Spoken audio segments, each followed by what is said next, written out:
Here I am applying an even amount of paint to my glass plate. I am spreading it across as even as I can get it. And for this, less is really more. So the less paint that you use, the more distinct I feel that your design will be. You will now take your stencils or your shapes and place those where you see fit onto your glass plate. I am trying to make some sort of person or some sort of robot, and I am just gently placing my shapes, which I cut out of construction paper, onto my glass plate.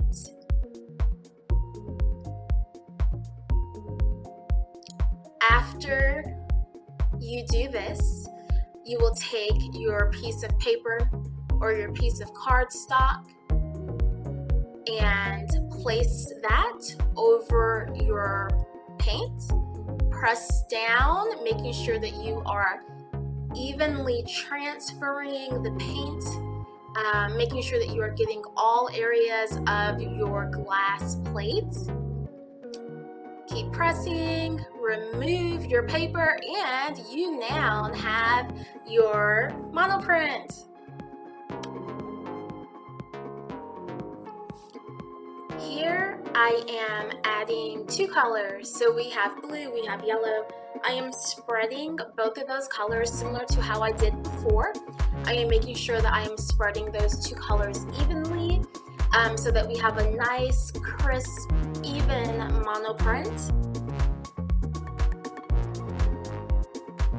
You can go horizontally, vertically, just making sure that you are spreading your paint evenly across your glass plate. Instead of using stencils, I am actually going to use yarn. I think that yarn is cool when you do monoprints because you really don't know what your design is going to turn out to be. And in this instance, we have variations of little squigglies or curved lines.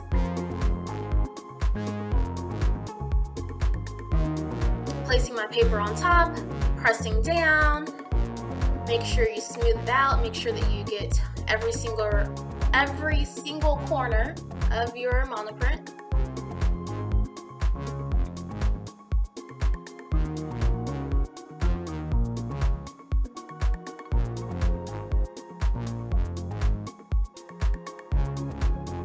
And there you have it. I love this one.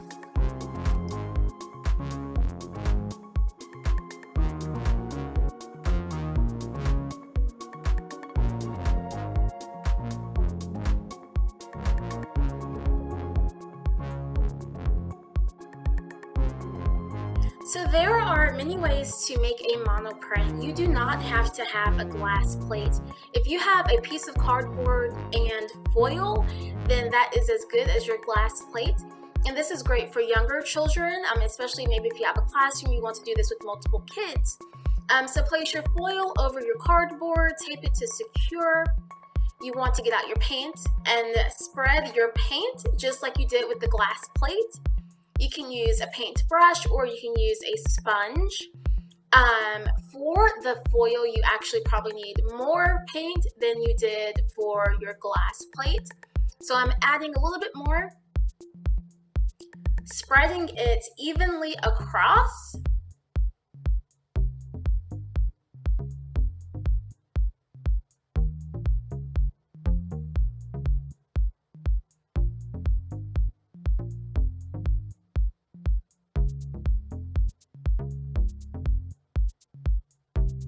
I am carving designs. I did this very quickly. You can be more deliberate about what design you want. So I am just carving quick designs into my paint, adding my piece of paper, pressing on top.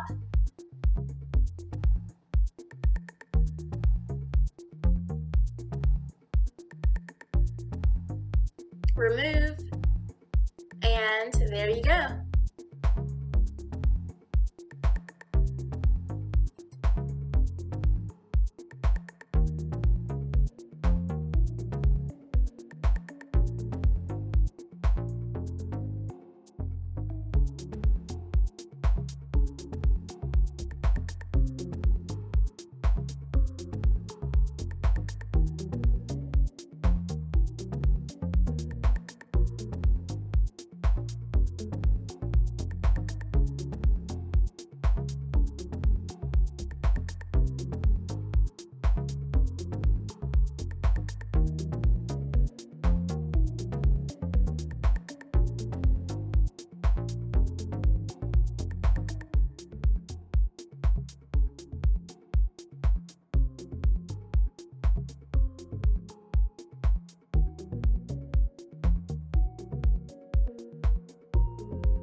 So mono might mean one, but you can make more than one print from your mono print.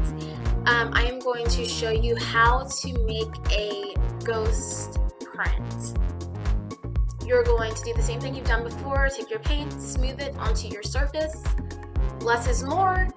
I used definitely more paint in this example, but less is more. Create your design. You can use stencils, you can etch or draw a design into your paint. I am wiping off the excess. I had a little too much paint on my glass plate, so I'm just trying to wipe some of that off as I go.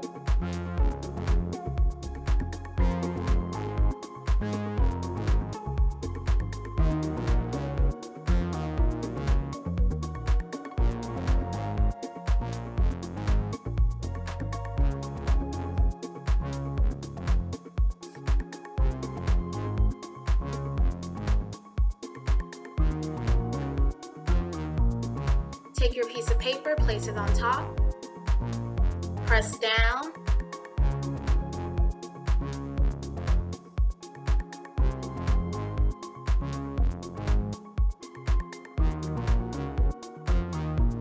remove. You have your first mono print, like so. And because I used a little too much paint, I am going to make a ghost print. I am just going to leave my plate as is, place another piece of paper on top, press down, and I will get a similar design, only it will look like a remnant of the monoprint that I just created.